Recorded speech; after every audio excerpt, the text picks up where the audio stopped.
सलीमनाबाद क्षेत्र में उद्योगपतियों की रंगदारी और आपराधिक प्रवृत्ति के व्यक्तियों को संरक्षण देकर उनकी धाक जमाने के मामले में बदनाम होता जा रहा है। दरअसल सलीमनाबाद थाना क्षेत्र अंतर्गत ग्राम छपरा का एक मामला है जिसमें अमित बिरथरे के द्वारा मारपीट कर जायसवाल परिवार के खिलाफ सलीमनाबाद थाने में एफआईआर दर्ज कराई, जिस पर पुलिस द्वारा 5 लोगों को जेल भेजा गया। जब मामले की सच्चाई सामने आई तो पता चला कि सरपंच और स्थानीय नागरिकों ने बताया कि नीरज ट्रेडर्स के द्वारा कूट रचित तरीके से जायसवाल परिवार के सदस्यों को फंसाया गया है। सरपंच द्वारा बताया गया कि ग्राम पंचायत में लगने वाली सभी प्रकार की सामग्री इसके पूर्व नीरज ट्रेडर्स के द्वारा सप्लाई की जाती थी। गुणवत्ता और घटिया सामग्री की वजह से उसकी सप्लाई ग्राम पंचायत ने रोक दी और आगे से सभी सामग्री वीरेंद्र जायसवाल से ली जाने लगी, जिससे नीरज गुप्ता का वीरेंद्र जायसवाल से मनमुटाव हो गया और बदले की भावना से नीरज गुप्ता ने अपने मकान में रह रहे अमित बिरथरे और उसकी लड़कियों को आगे कर जायसवाल परिवार के लोगों को मारपीट के मामले में फंसा दिया। जबकि अमित बिरथरे छतरपुर निवासी है, जो कि पूर्व से कई आपराधिक गतिविधियों में संलिप्त हैं और उसके कई मामले छतरपुर और दमोह के थानों में पंजीकृत हैं। 19 तारीख को जो इधर विवाद हुआ ग्राम पंचायत छपरा में, तो वीरेंद्र जायसवाल नाली निर्माण का कार्य करा रहा था, जो कि पंचायत के माध्यम से होता रहा।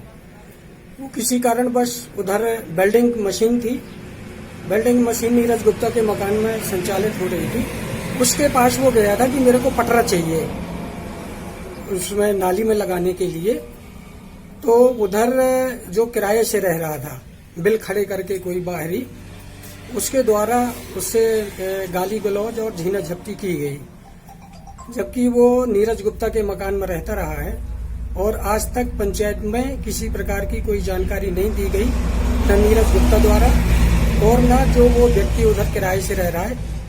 जानकारी लगी है कि वो बाहर के साइड छतरपुर साइड के हैं, लेकिन इस पंचायत में कोई सूचना नहीं दी गई। अच्छा, ये सुनने में आया है कि आपराधिक प्रवृत्ति का कई थानों में मामले चल रहे हैं, तो आपने क्या इसकी जानकारी जो है नीरज से या मकान मालिक से लेने की कोशिश की कभी? नहीं, कोटवार के माध्यम से मैं जानकारी चाहिए थी, कोटवार को भेजा था मैं, लेकिन कोटवार को भी इन लोगों ने किसी प्रकार की कोई जानकारी नहीं। मेरा लड़का रविंद्र कुमार, जो कि अपने बच्चों को लेकर डॉक्टर राकेश के यहाँ गया था और उनकी दवाई करवा करके वापस घर आ गया था। इसके बाद में वो घर से बाहर कहीं नहीं गया और न ही वो मारपीट या किसी प्रकार के झगड़े में था और न ही मेरे भाई किसी प्रकार के झगड़े में नहीं थे, वो भी घर पर ही थे। बस मैं इतना ही जानता हूँ। और ये अपने नीरज जो है वीरेंद्र कुमार, उसके यहाँ से सामान लोहा गिट्टी सीमेंट लेता था।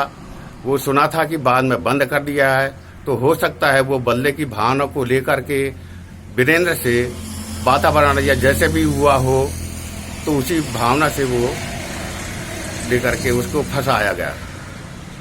और जो ये प्रकरण बना है, ये झूठा प्रकरण है। इसमें मेरे परिवार के लड़के, भतीजे एवं नातियों को झूठा फंसाया गया है, क्योंकि ये लोग उस समय नहीं थे और ये बदले की भावना से नीरज गुप्ता के द्वारा किराएदारों से विवाद करके झूठे प्रकरण दर्ज करा करके उनको गिरफ्तार करके और जेल में भिजवा दिया गया है।